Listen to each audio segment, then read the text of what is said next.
Do you want to learn more on how to put money to work in regenerative food and agriculture? Follow our video course via investinginregenerativeagriculture.com/course or in the links below. Now, on to the podcast. You're going to listen to an interview with Liz Carlisle, writer of the Lentil Underground. She wrote a book about one of the pioneering organic companies in the US, Timeless Seeds. We're discussing the start of the company, how 4 farmers 30 years ago started Timeless Seeds in a time where nobody knew what organic was, let alone what lentils were, plus what was the key role of impact investors, and why it makes so much investment sense to look at markets for crops which are key to bring a local ecosystem in balance. In this case, lentils, which fitted perfectly into a rotation for organic grain. But nobody knew what lentils were and most farmers saw them as weed. Enjoy! Welcome to another episode of Investing in Regenerative Agriculture, Investing as if the planet mattered.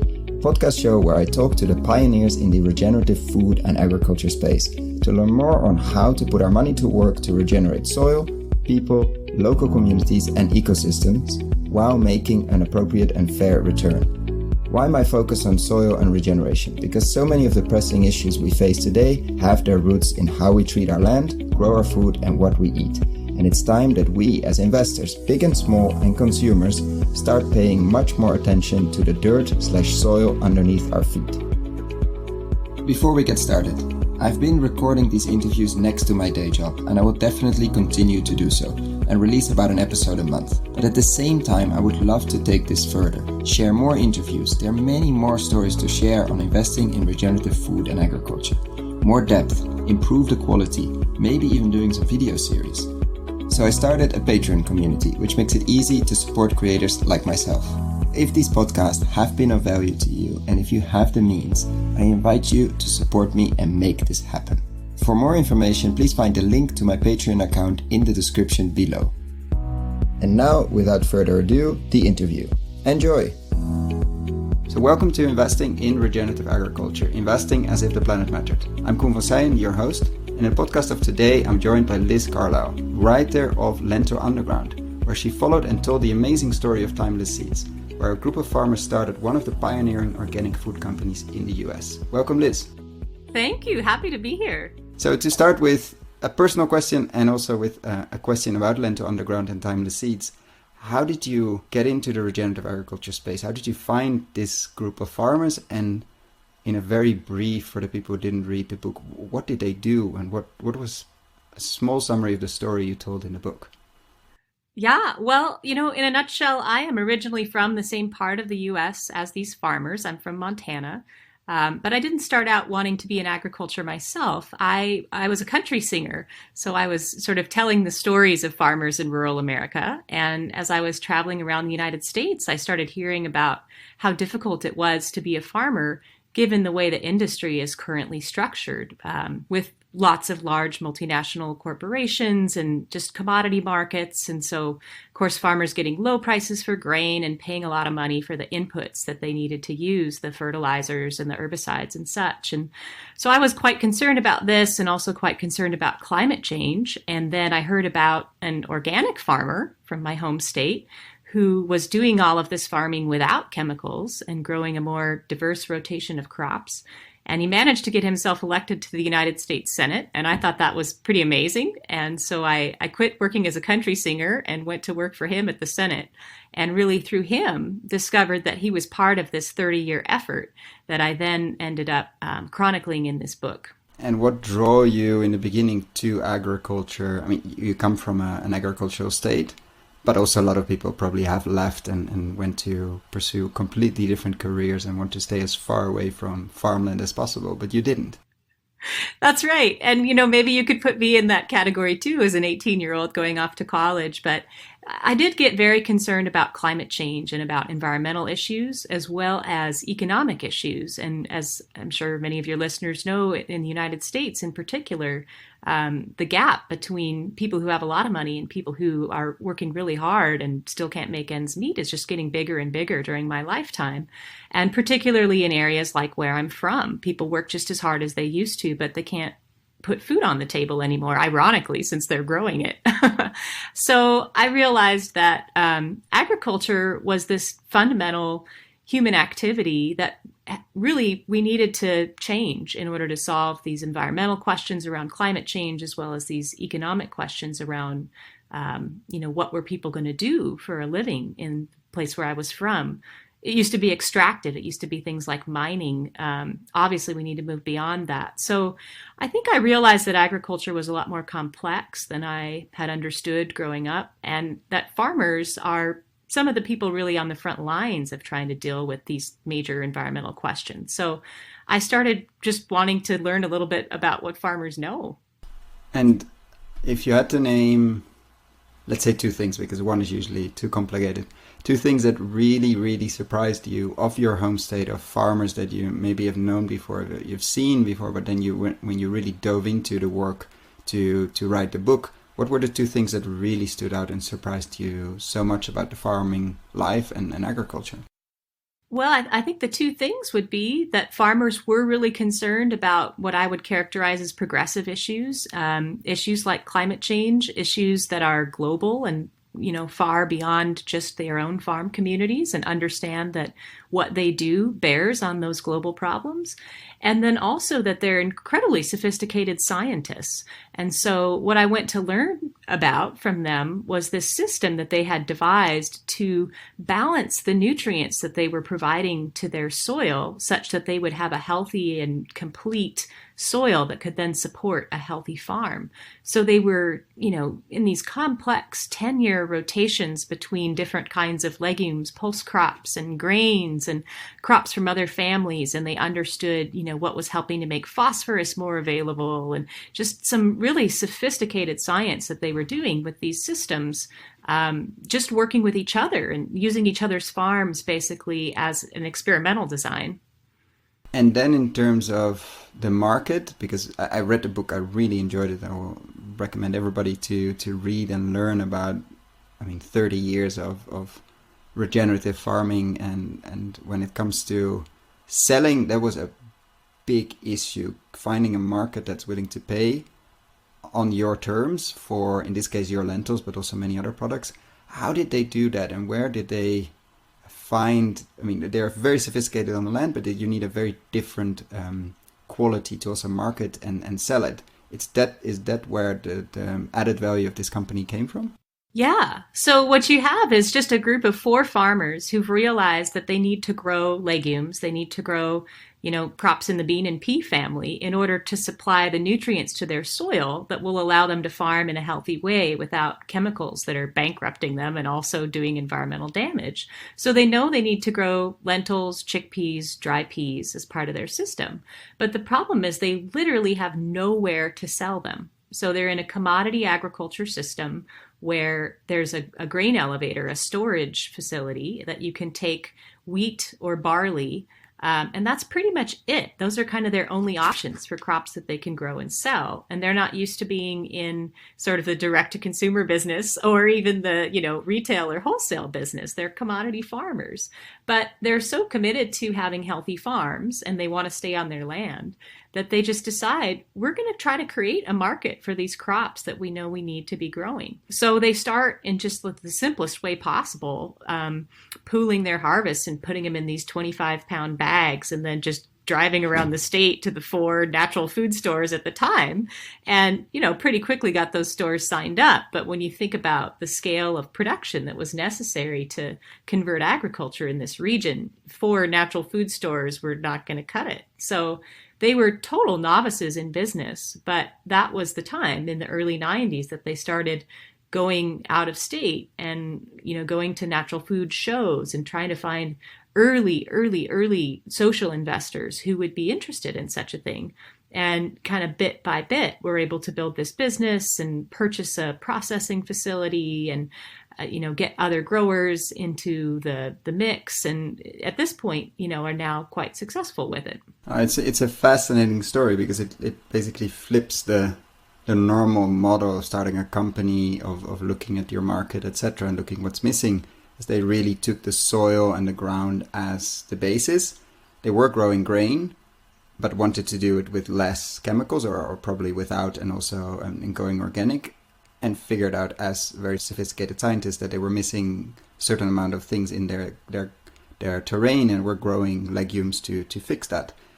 But then almost the focus of the whole organization, or the focus of it, became selling organic legumes instead of the grain, which is still sold, but is sold to the commodity market organically. Or they also set up a company, or they also set up a specific channels for that. Well, sort of a sister company developed to do that. So Montana Flour and Grain is just, maybe an hour down the road from Timeless Seeds. And they've developed the whole business of a better market for organic grains, and including organic ancient grains and grains that are stone ground into flour. So farmers have both of those businesses that they can work with, as well as a couple of others that give them an option outside the commodity market where they could get a higher price for higher quality. But the grain thing was always going to be easier because we have so many staple foods in the United States that we eat that are based on grains. People are eating cereals at breakfast, and so that was one of the first organic markets to take off, was organic breakfast cereal. So at this point, the organic grain companies actually have kind of a supply problem. They're looking for more farmers to grow, but we don't eat very many pulse crops. We don't really have a culinary tradition of eating lentils or chickpeas in the U.S. That's changed a little bit with the hummus revolution of late. Yeah.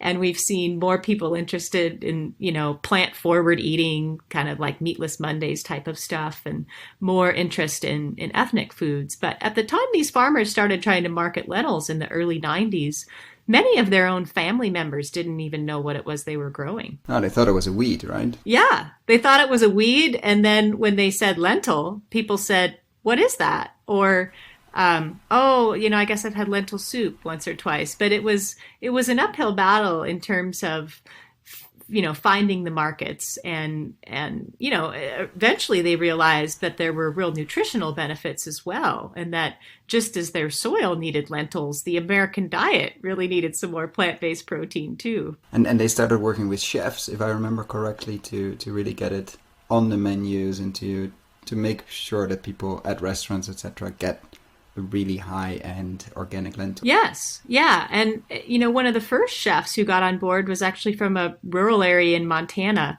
and was a huge leader. I know a lot of people, including potentially, I think maybe myself, the first time we ever ate lentils was at this restaurant, and he served it as a side dish rather than in a soup, just kind of like a braised lentil dish. I think chefs have been really important. Chefs like Dan Barber, who wrote the book Third Plate, has also been talking a lot about eating from the whole rotation and familiarizing people with what they might do with pulse crops, since it's not necessarily in their cultural tradition, and then also just educating people a little bit about what the benefits are, both to their health and to the planet. And then do you see, and now for the company, I'm imagining you're still following them a bit, what's the next phase for them? What's what's next for such a successful company, but still relatively small? What would be next, do you think, for this group of farmers? Yeah, well, they've been growing in the last couple of years faster than they had been. I think an interesting lesson that I've learned is that it really takes a long time to build a solid foundation for a values-based business. And then I think then there's the ability to grow a bit faster once that's done. So I think they've doubled the business in the past year or so. When I wrote the book, they had about 15 growers. So this was 2012 when I was researching the book, and now they have about 30 who grow for this business. So, wow. Pretty decent pace of growth just recently. And I think that's partly because of changing diets and the interest in plant-forward eating and the interest in ethnic food. And it's also, it takes a while for growers to shift their system, because you have to remember that farmers deal with incredible risk in their business, and they don't just jump on a new bandwagon right away. So there were in the early days some farmers who joined this group for philosophical reasons. They just weren't willing to farm in a way that they saw as extractive anymore, or they were bankrupt from trying to do so. So they had no other option. Yeah, exactly. No other option other than not farming. And I think in more recent years, what we've seen is that after, a couple of decades of success, or at least stability, other growers who may not be as philosophically committed, but who would like to grow organic, are getting on board because they see this as a good business proposition and they see that the market is stable rather than, oh, this company starts up, I sell to them for a couple years and then they go away. Meanwhile, I've changed my whole growing system to grow this product. It's really scary to grow a crop that only one or two companies buy. And in the early days of organic legumes, that was the case.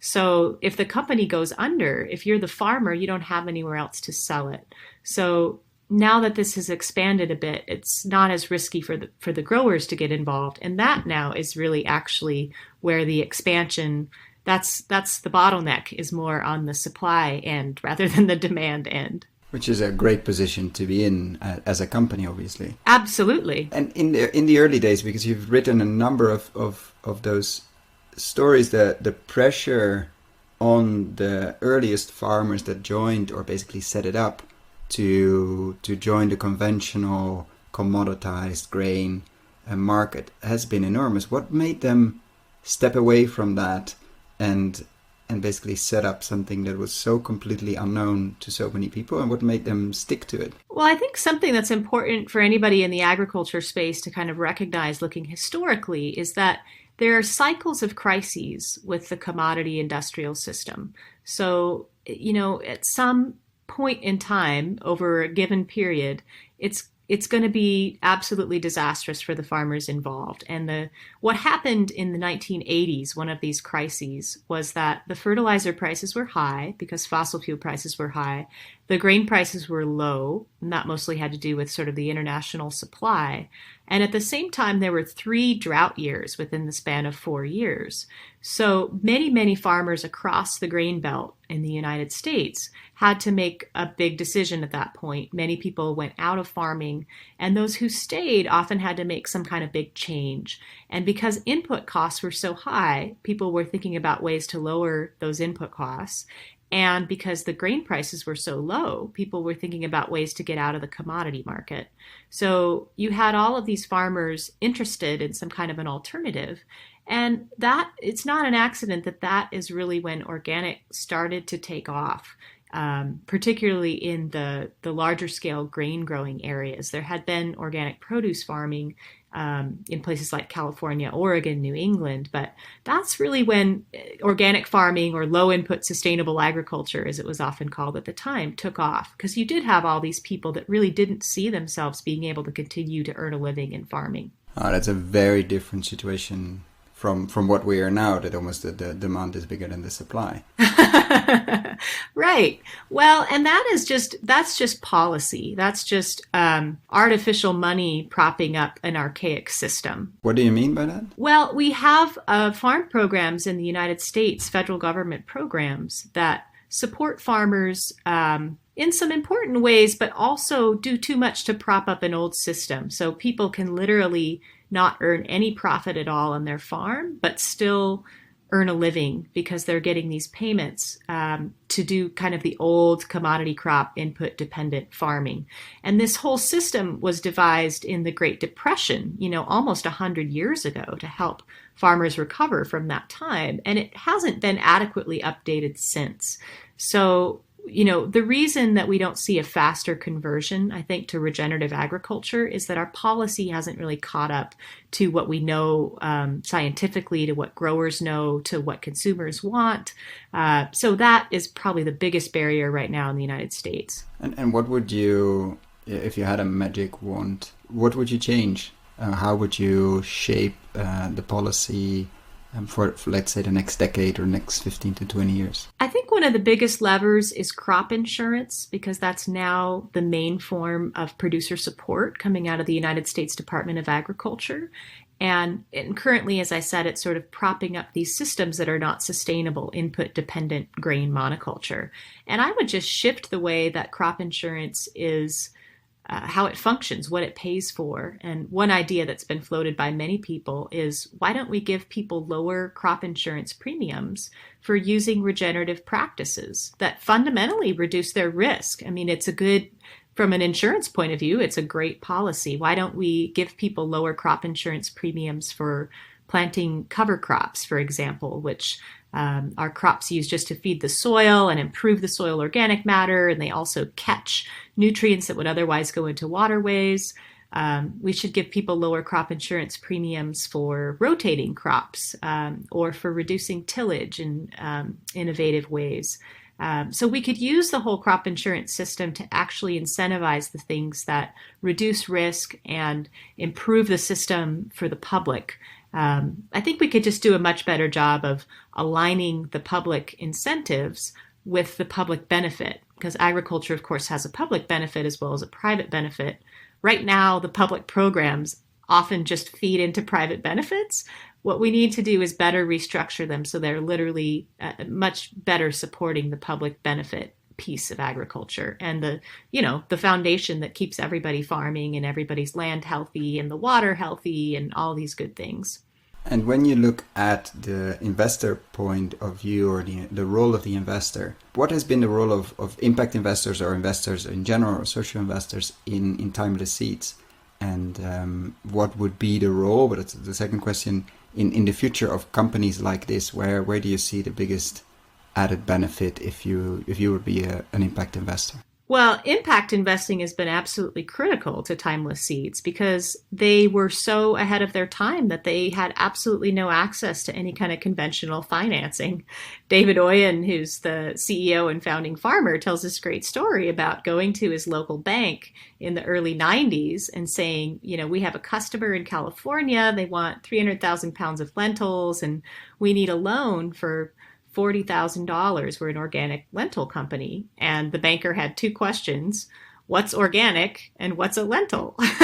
So conventional financing was not going to happen for this company. And that's true for a lot of people in the regenerative ag space. Even now, it's gotten better than that now. But Timeless has operated with a lot of, unconventional capital, with social investing kinds of capital. At that time, it was before Kickstarter. They just literally went and knocked on the doors of friends and neighbors and like-minded people who were interested in this bigger picture of regenerative agriculture, whether or not they were farmers or stood to benefit in any real direct way from the development of this particular business. And I think they sold $1,000 shares to get into this original mill. Really crowdfunding. Really crowdfunding, yeah. And that, then that was the model again when they moved into their current plant in 2008 at a little bit larger scale, and they kind of tapped into the slow money network at that time. But I think you'd find lots of similar stories of other companies that are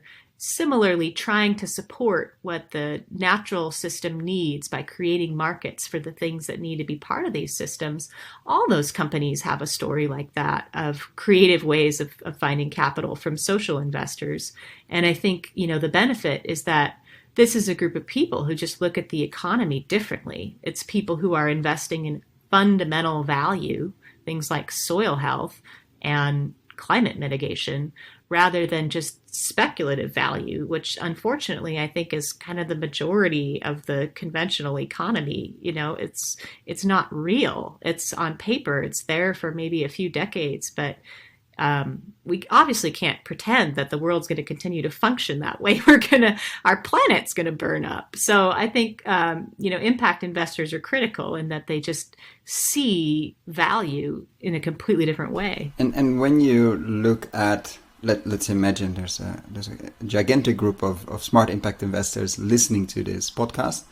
What would be your advice to them? They are interested in the space of food, of agriculture. They haven't probably made investments yet, and they read the book and they're really interested. How can I find the next timeless seed, or what could be my role there? Where can I add value, and of course also make smart investments? What would be your place to start in some advice? I think get to know a place really well and understand what that place needs, because regenerative agriculture is all about fitting the agricultural system to the place rather than having this one standard model that's imposed all over the world, which is kind of the Achilles heel of the Green Revolution or industrial agriculture. So obviously, if you deeply studied the Northern Great Plains, Montana, Idaho, you would find that investing in legumes is a really important part of the green economy in that area.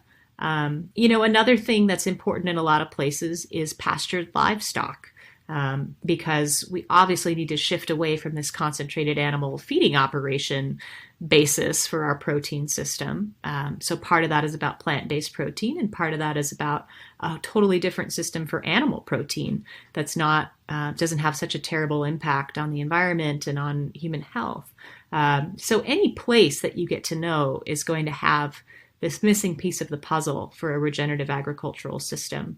And that's where I think impact investors can help accelerate that transition, which needs to come by creating those markets and helping farmers be on the vanguard and helping to accelerate this process where farmers can see their neighbors do it and succeed and get involved. I think that's really good advice, because so many investors are looking for generic models, etc. But all of this, I mean, regenerative agriculture, like you said, is really place-based, and you need to really, really well understand the local circumstances and the context. And I wanted to end with a question for you. What's next for you? You wrote this book you did the research in 2012. It was published, I think, a year later. You still are active in the regenerative agriculture movement. Is there anything you can say what you're working on or worked on in the last bit, or what you're going to work on next? Yeah, well, I'm very interested to continue learning from farmers. I feel like I've just started that process. And of course, farmers are innovating new things in this area every day. So I spend quite a bit of time in Montana and other parts of farming country in the US, sort of keeping tabs on what's going on and doing a little bit of writing here and there, maybe launching another larger project soon. And then the other thing I'm really passionate about is teaching. I teach at Stanford. I work with young people who are first-year students in university and also, master students and PhD students. And I have a lot of hope for this next generation. And that is such an exciting piece of the work, too, and particularly to connect some of these young people thinking about sustainability with some of these elders in these agrarian communities who've thought really deeply about sustainability in their own place. So to kind of be that bridge builder and come up with project-based classes and things like that, that's just been fantastic. Is that something that you see as a challenge as well as an opportunity, that this big transition in generations that we're seeing now? I imagine it also in the US, at least here in Europe, a lot of farmers are getting close to their retirement age, and a lot of young people want to get into farming, but the transition, both in language, culture, I mean, is so different that it's going to be probably a rocky transition if we don't manage it well. Do you see that as well in the US? Yes. I mean, land access is really the problem. The young people here who want to be farmers typically are not people who come from farming families.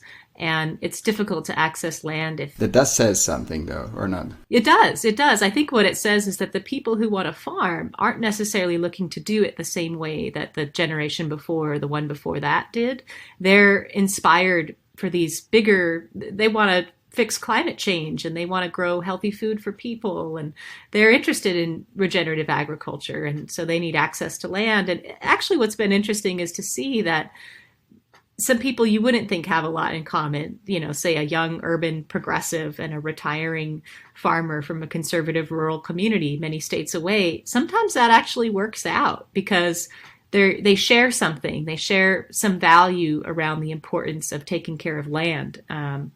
But we need to develop a lot more tools to make it possible for that transition to really work and for both sides to feel satisfied with it.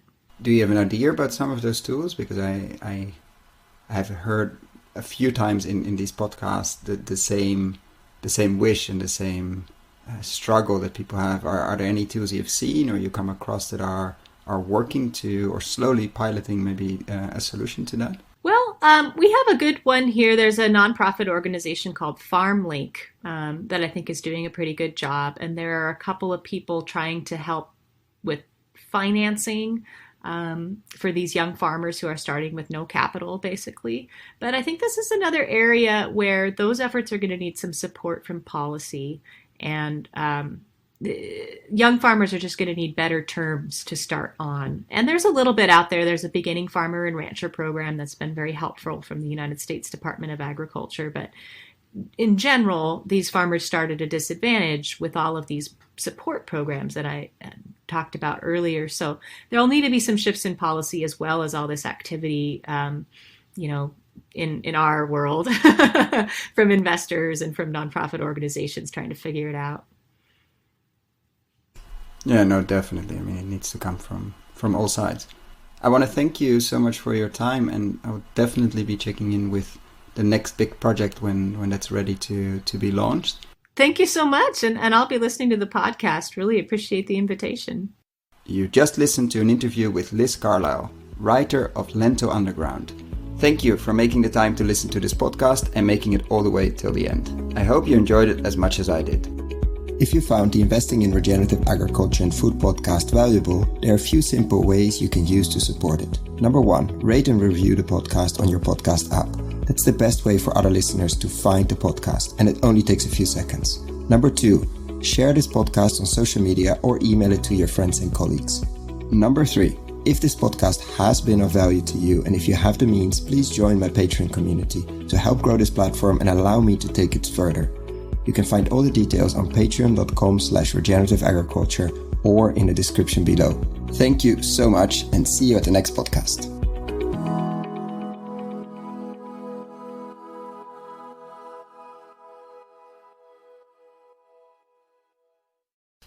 Dear friends of the podcast, I'm super excited to share with you the online video course Investing in Regenerative Agriculture and Food. How to put money to work in regenerating soils at scale and growing a lot of tasty food while doing it. Why are we doing this course? After 100 interviews and more than 100 hours of audio asking the question how to put money to work in regenerating soils, and have been following the space since 2011 and recording this podcast since 2016, we thought it was time to share our lessons learned. What have we seen in the space over the last years? How have we built our decision-making framework? What to focus on with the podcast? How have we picked interviewees? And what questions should you ask? What is happening in the space? What should you read? What should you listen? What should you watch? How to approach this space? For whom is this course? You, the soil builders and investors in this space. The soil builders, people working in this space, entrepreneurial farmers, fund managers, vehicle builders, crowd investing, platform builders, agtech companies, farm-to-gut food companies, permaculture, keyline designers, holistic management consultants, etc., etc. People that are building soil at scale. And the investors who are putting their own money to work through their family office or as private individuals, or people who are putting other people's money to work through foundations, institutional capital, banks, insurance companies, etc. Is this course free? No. This is pay what you think it's worth.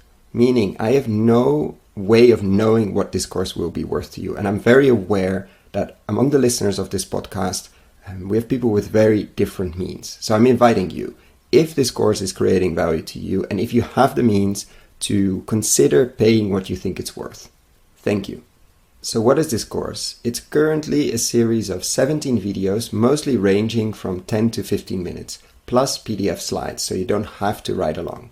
We're gonna look into why invest in regenerative agriculture and why extractive agriculture is so risky, how to invest, what kind of frameworks you could and I think should build, what to invest in, what kind of co-investors you could find, or what kind of investors you could find if you're a soil builder. Every lesson will have a digging deeper part where I will share what kind of reports, what kind of interviews, what kind of videos you can look into if you want to dig deeper. We're going to look at nutrient density, landscape design, and a lot more. So what is it not? It's not a list of investable deals. Unfortunately, that doesn't exist in this world. We're really at the beginning of the regenerative agriculture and food revolution. It's also not investment advice. Before making any investment, please find professional investment advice. So get ready, get a cup of coffee, a cup of tea, or whatever you're drinking. Click on the link below, sign up, and I'm really looking forward to your feedback.